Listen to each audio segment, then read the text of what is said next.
بسم الله الرحمن الرحيم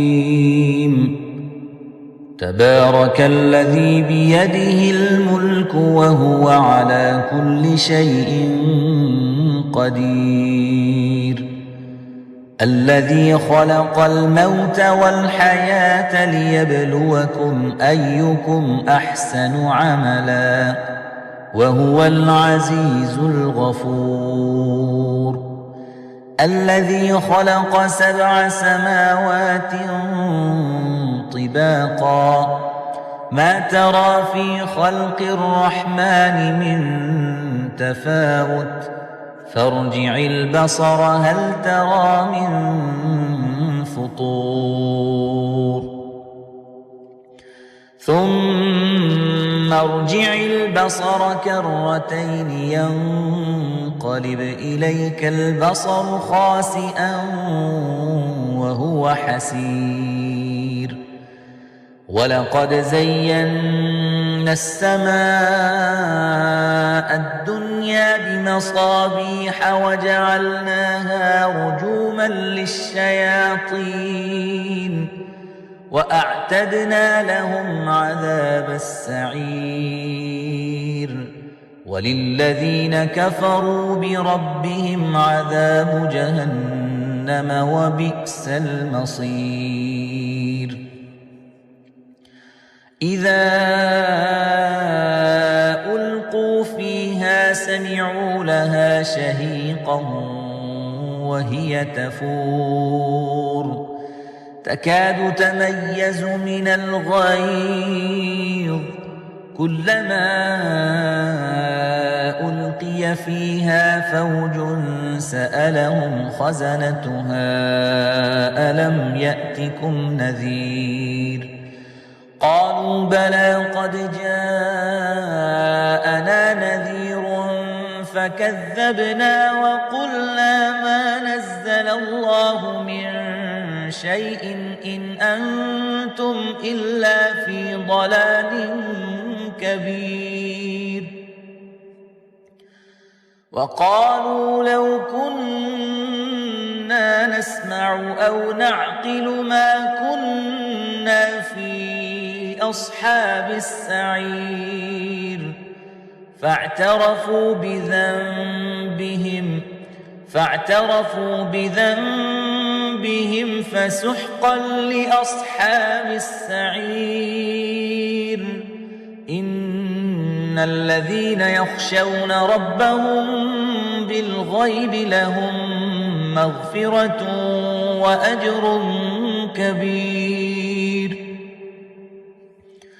وأسروا قولكم أو اجهروا به إنه عليم بذات الصدور ألا يعلم من خلق وهو اللطيف الخبير هو الذي جعل لكم الأرض ذلولا فامشوا في مناكبها وكلوا من رزقه وإليه النشور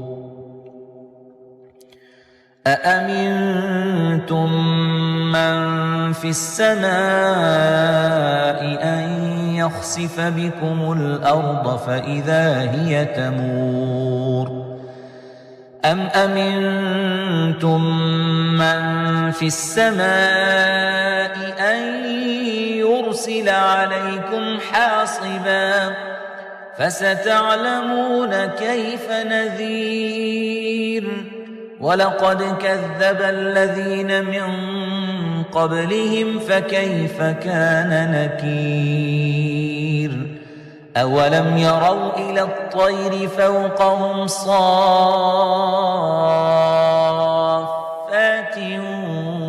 ويقبضن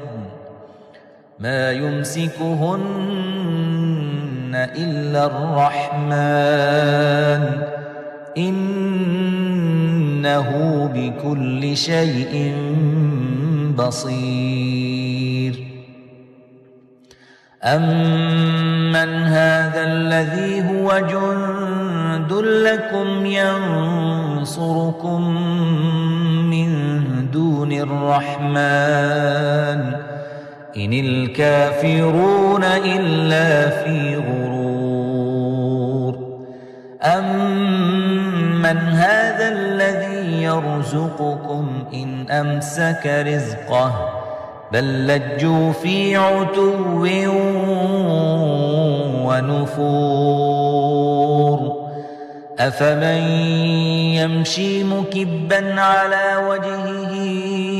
أهدى أمن يمشي سويا على صراط مستقيم قل هو الذي أنشأكم وجعل لكم السمع والأبصار والأفئدة قليلا ما تشكرون قل هو الذي ذرأكم في الأرض وإليه تحشرون ويقولون متى هذا الوعد إن كنتم صادقين قل إنما العلم عند الله وإنما أنا نذير مبين فلما رأوه زلفة سيئت وجوه الذين كفروا وقيل هذا الذي كنتم به تدعون قل أرأيتم إن أهلكني الله ومن معي أو رحمنا فمن يجير الكافرين من عذاب أليم قل هو الرحمن آمنا به وعليه توكلنا فستعلمون من هو في ضلال مبين قل أرأيتم إن أصبح ماؤكم غورا فمن يأتيكم بماء معين